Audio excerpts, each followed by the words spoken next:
want to go over just a few quick little tips and show you some different things that you can use to get started with canning. Maybe you're new and you're a novice at canning, and I don't claim to be a pro at it, but I have done it several times, and I remember my mother actually canning when I was growing up, and seeing my aunts canning with her and putting up food, and it was one of the greatest memories of growing up as a child with my mother and my family.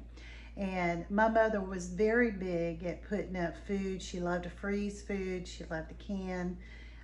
So this is just in my blood and I love it. So I want to share with you today just some things that you may need to get started with canning. So if you're new to this, you will definitely need to know these things and have these things on hand when you start your canning process. So first of all, I would recommend, give me a little sip of coffee. I would recommend getting a ball blue book. This is one of the first canning books that I got. And as a matter of fact, I've given some of my older ones away. But,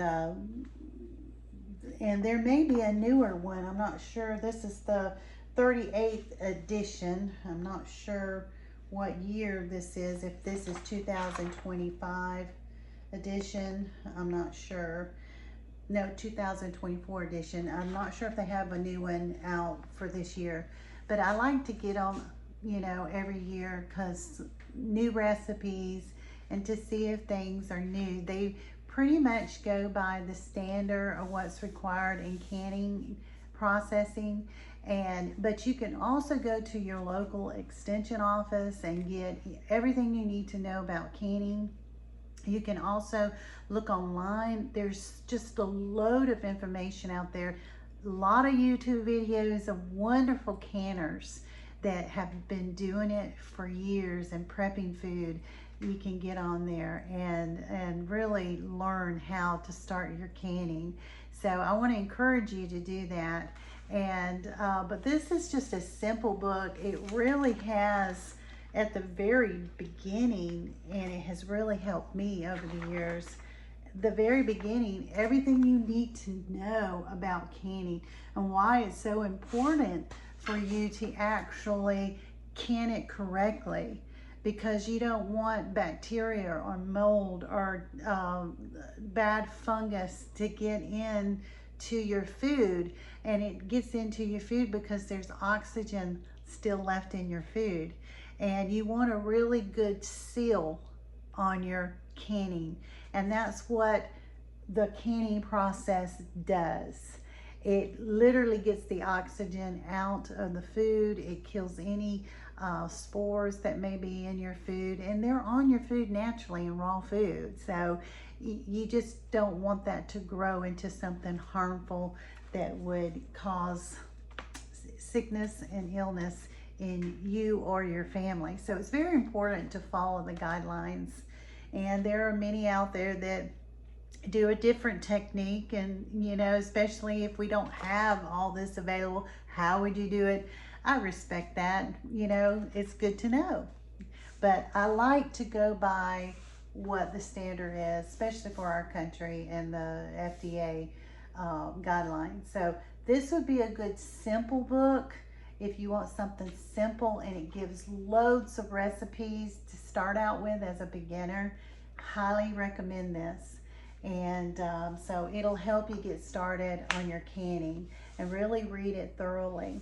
Also, when you get your canners will come with little booklets that will, you know, explain the canning process of how to use that canner, what type foods, and it would give recipes. And you know, this one goes with my All-American pressure canner, and it gives recipes. It gives a guideline of how to prepare it and get it ready and how to use it. And also it gives you troubleshooting problems, you know, that you may have. And also the simple water bath one as well has a small little booklet that comes with it. And it gives little recipes as well. So read those. It's very important that you read and really get familiar with your canner. And another thing, maybe you're new and you don't even know anything about it. You've never experienced it. So I want to show you this. My camera, I'm using my phone camera today. I cannot find my battery pack for my regular camera. And I need that for that. But I wanted to show you, so I'm having to move my camera around, and because of that I can't use my regular mic. So I'm having to use my phone. So I hope you can hear me very well on here. I'm trying to get close to my phone. But this is what you would call a water bath canner. And let me show you what the inside of this looks like. This is an old one. This was actually my mother's. That was the lid of it. And it comes inside. It has a rack and that you would put in there. Now, this one, if I'm not mistaken, it does come with, I can't remember, I haven't bought one in so long. I like to put these on the bottom anyway. I can't remember if you buy one at the store, they have them at Walmart, if that comes in there or not. I think it does, but if not, that's okay. You have your rack, but I put it in there anyway. I'm assuming it comes with that. I always do. I always put one of these. I have several. I have old ones. I keep a lot of them. And anyway, that's a newer one that I bought on Amazon. You can buy these on Amazon. But it just keeps everything off the bottom of that pot so that glass doesn't get too hot, because this canner is very thin. And it's very important that your jars are not sitting on the very bottom of your canner. So I can't remember. It's been years since I bought a water bath one. Anyway, but this is the rack that hangs on the outside, and it lifts off the bottom. So as you place your canned goods that you filled up, this is a jar of chicken that I pressure canned. You would not do this in a water bath canner. This is stuff you need to know. And that little booklet, the ball book, little magazine, you can get it at Walmart in the canning section, you know, it'll tell you what you can and cannot do. But just to show you, put your canned good stuff on top of this. And a lot of your recipes for water bath are what they call high acid foods that you would use in this. And I believe that's like your jams, your jellies, your tomato sauce.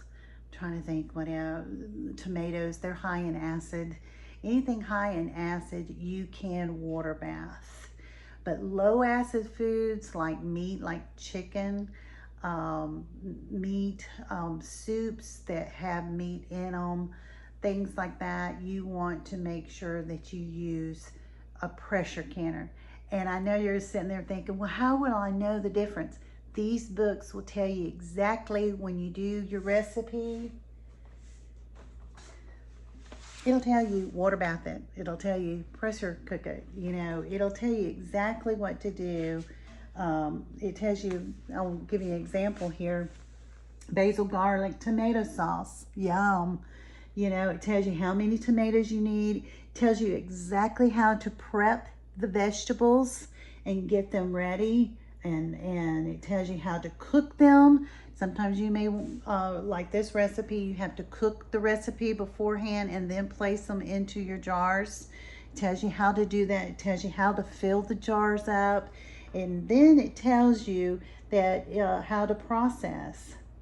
And it tells you exactly what you need to do. Another thing is, you know, the tomato sauce can be done in a water bath. So it's telling you right here, water must cover jars by 1 inch, adjust heat to medium high Cover canner and bring water to a rolling boil. Process pint jars 35 minutes. So it tells you exactly what you need to do. And like I said, in the very front of the book, it tells you how to do everything using this water canner. Plus, you will have a manual when you buy the canner in there. So it's really not hard to do long as you follow the instructions. So that should help you there. Next, I want to show you the pressure canner. So this is what we call an all-American pressure canner, and I'm going to try to show you this a little better. Let me see if I can lift my camera here. Now then, and I want to show you, maybe bring you up a little bit closer so you can see this. And anyway, this does, I'll take the lid off. This gets about, I want to say about, I can't remember, I think it's been a year since I've done this, so I'm getting back into it. I took a break off canning, taking care of my grandbaby this year, but it does about 8 jars. I want to say about 7 to 8 jars, I can't remember. And a quart jars, and then you get more pint jars in here. You can also use, let me get this out here. I'm making a lot of racket here, so forgive me.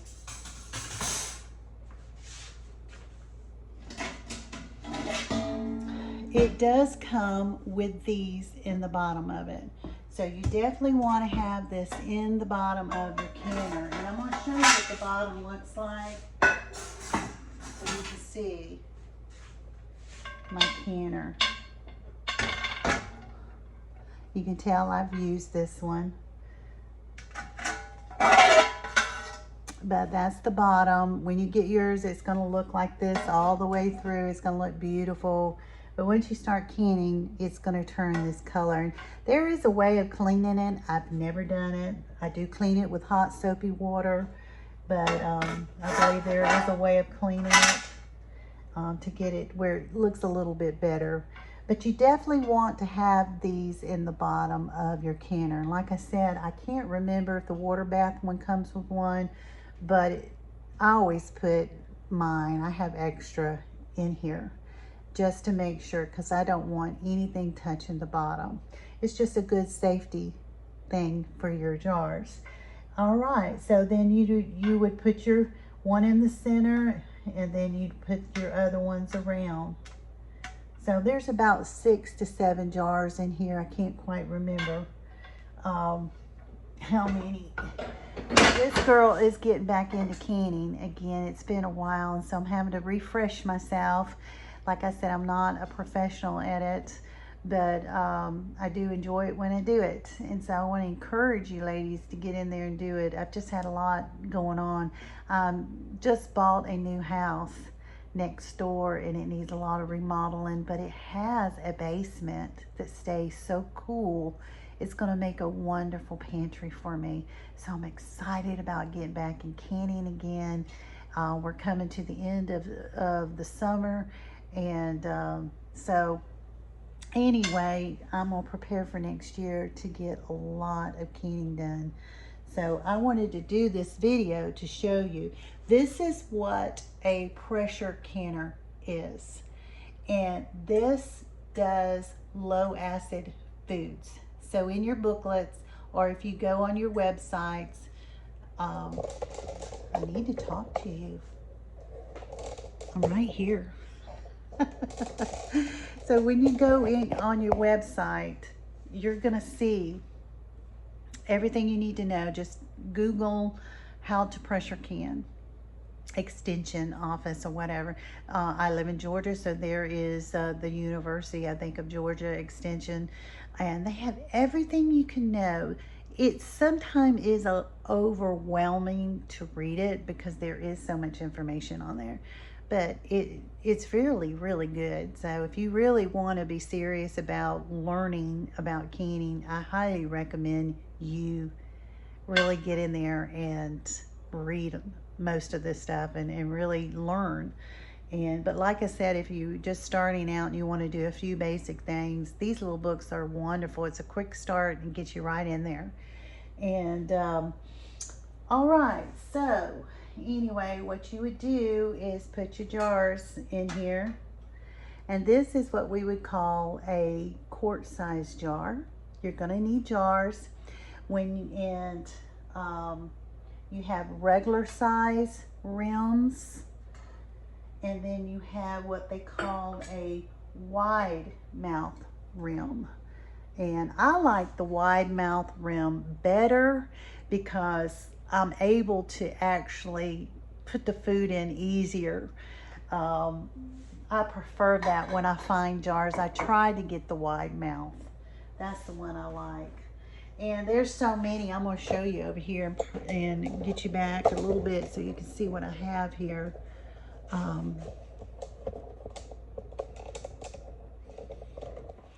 Okay.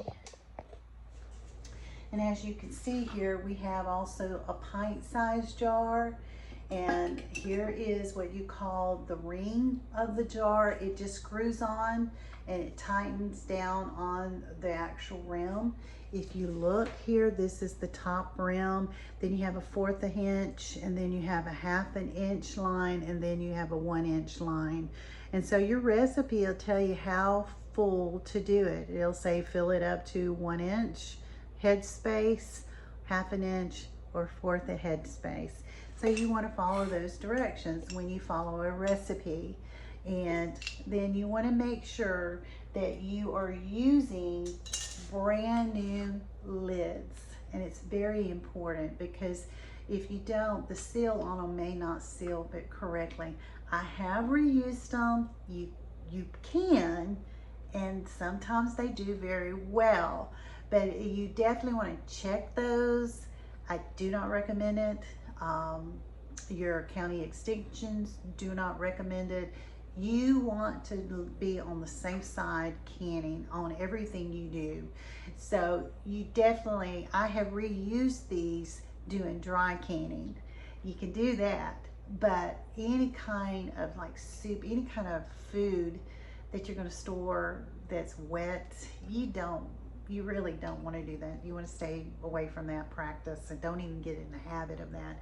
And you want to always use a brand new lid.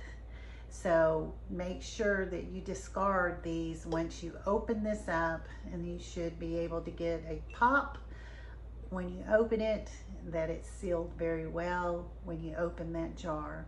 And I have read also that when you open a jar of food, you want to make sure you cook it on high for at least 10 minutes just to be safe. And that's a safe practice. But when you prepare your food for your family, when you open up a jar. But definitely use a brand new lid. Discard any used lids. Do not use these. But you can reuse these. I save these and I just buy my lids because I have so many rings of all sizes, and I keep them on a clothes hanger rack. A wire clothes hanger rack. I just undo my wire. My mother did that. Undo the top of the hanger and open it up like you're going to do weenies on an open fire, but you just don't open it all the way. You just kind of open it a little bit and just slide those on there and then tie it back. And it makes a wonderful ring holder. And mine's put up in storage, so I should have showed you that. It's so cute. I mean, it's cheesy looking, but it does the trick. So definitely hang on to these. Discard these. Always use new ones of these. So there again, this is a pint size, and this is another quart. Well, I already showed you that this is a quart with a regular size lid, and this is a quart with a wide size lid, and it comes with a wide size ring as well. I thought I had one out here, but I don't. So we also, here's a wide size ring. They're bigger, and so that's your difference there. And then you want to, there's all different types of jars you can get. I love these. These are beautiful. This is a wide mouth. You could do, you know, whole string beans in these, asparagus in these. So these are wonderful. And also jellies and jams in there. Big preserves, whatever you want to do in those. These are what we would call jelly jars. And this is an old one. I love old candy jars. Please tell me, ladies, do you have an addiction of old candy jars? I love the old candy jars. I have a slew of them. One of these days, when I get my pantry done, I may show you some of my old jars. Okay, anyway, this is just a regular deli jar that you can buy in the store. And I love the smaller ones. They're cute. The last time I think I did mint apple jelly in these. So anyway, all sizes of jars are out there for you to do your recipes. And a lot of times your recipe will tell you what size jars to use, or you can do your own. But you're also going to need a good ladle to spoon your soups into your jars. And that is very important that you have ladles, ladies. Let me show you this.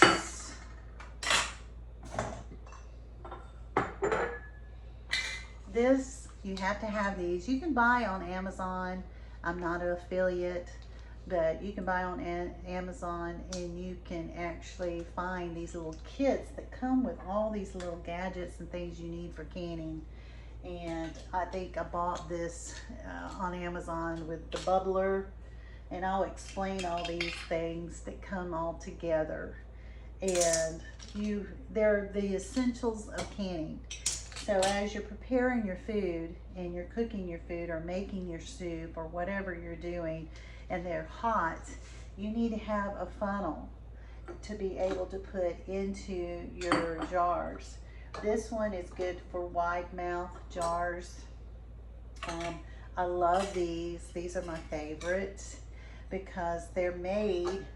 This one is a bigger one for the wide mouth, and this one is made for the regular. And it just works. It's so good. And actually this one fits on both of them. But you need to do like a jelly jar.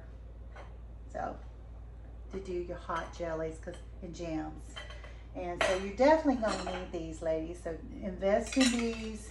Invest in you. There's little kits and canning kits because you're going to need every bit that's in that kit. Let me see here. Here is what we call it picks your jar up. I'll show you how that works. I don't know if you can see me do this. But when you're cooking, this is going to be hot when you're pouring your hot liquids in, because your jars will be heated up. And your liquid that you put in it, or your food. So you don't want to touch this, especially when it's been in your canners. They're going to be steaming hot. You will burn yourself. So this is for you to pick up this, and you squeeze with your hand and you pick them up. And that way you're not touching the heated jars. They have so many out here. This is my favorite. It's really nice. I just got it at Walmart in the kitchen canning section. And see how you just pick that right up, right out of your canner. That way after you're done processing your food in your canner, you don't touch nothing. You don't want to. It will burn you so bad. So those are important. That'll come in some of those kits you can find on Amazon, or you can buy it separately. Or you can go Walmart or any kind of store that carries home canning good stuff. They'll have these things for you. And so we got our ladles, we got our jars in these kits, or you can buy them separately. This, I love this. This here is where you can just, I don't know if you can see that, but it has a little magnet on it. And I just washed my lids with hot soapy water and I set them aside. And in the olden days, and still some people do it, My mother always would wash them with hot soapy water and then put them in a little pot of warm water, and she'd bring it to a bowl, or you know, and then turn it off and just sit it in there and to sterilize them. But nowadays it's not required. They don't do that anymore, so you don't have to do that, but they do need to be very, very clean, and they need to be brand new. Remember I said that? And in order to keep your fingers from being on them and contaminating them, you have this. This should be cleaned real well. Anything you use in your canning process, make sure you've cleaned them with hot soapy water, and then you don't touch the area that's going to be on top of the jars or in the jar, whatever. You want to make sure. So this helps you not to touch it with your hand. Plus, you know, you just want to keep everything clean. So this really is a neat little gadget. Definitely want to get you one of those. This is what we call a debubbler. And once you get your heated food, say you're making soup and you're pouring that in here, or spaghetti sauce, you want to take this and you want to take it and you just want to go around the sides and just kind of push around. You don't want to slosh it around, just push it around a little bit on the sides and kind of force those bubbles, air bubbles that's in there, out. It will come up to the surface, and you just do this just a few times and it will help bring those air bubbles that maybe are trapped in the sides or in the bottom of it, come on up.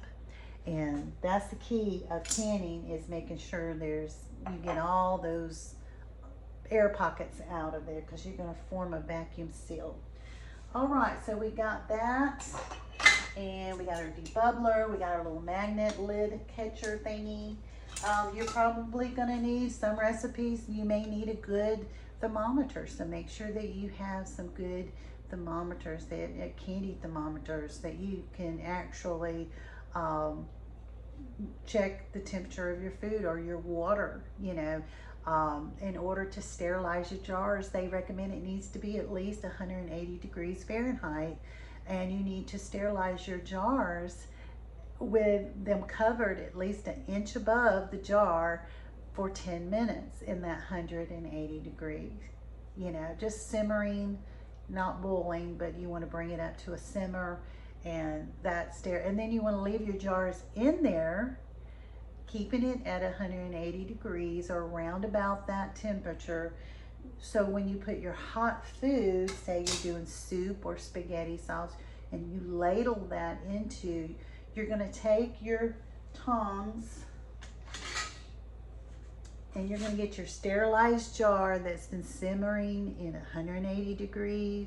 They were clean jars, and you put them in this water that's covered in about an inch. You're going to pull that out of your jar, your little can. I have two canners. I do two when I do mine. I do two separate canners.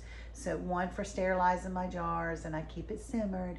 The other is my actual canner with some water in it, and it's also simmering at 180 degrees.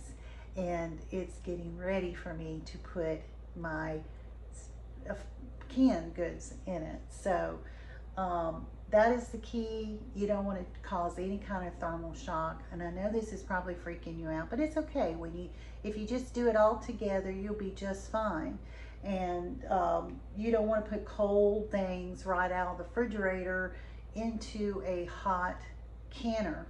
You want to make sure that your food is not freezing cold, that it's heated up or to room temperature, and that you are putting it into your jars, not cold. You don't want to do that. So that's the key. You'll learn all that in your book. It's not very hard to do. I promise you, Miss Sonia, promise you, it really isn't that big a deal. So it's just kind of balancing things out. So I always have a little jar, or I'll go ahead and just leave my jars in there. And right before, another thing that I've done, I have poured boiling hot water over mine as well and sterilized them. And but it is safer to keep them in for about 10 minutes. That's the guideline. So that's what you want to follow. That's the one that this year I will definitely, the more I read, that is the way to do it. The safer method is to sterilize your jars at least for a minute, 10 minutes in inch above water. Some people do it in their microwave, fill in their jars about halfway full. I'm just not sure how many minutes they do that, but some people do it that way. My sister Becky used to do that. And just long as those jars are sterile. But the thing is, you really want to keep them warm, especially if you're putting hot liquid. You just made your tomato sauce. If you've taken it out of the refrigerator and it's already been made the day before, you need to heat that up and get it warm. Don't just throw cold into a warm jar. I would definitely heat it up and get it ready. That's how I would do it. If somebody may do it different, you know, so I hope I'm correct on that. So if anybody sees this video, let me know your comment on that. All right, so we covered all that. Another thing about your jars you need to know, and this is a good tip, always, even brand new, like I can feel a little nick on this one. So this one will be going into the garbage. You do not want to use anything. I just put my finger around it and you can feel them. And this is an old jar I've had for a while. So this one will be going into the garbage.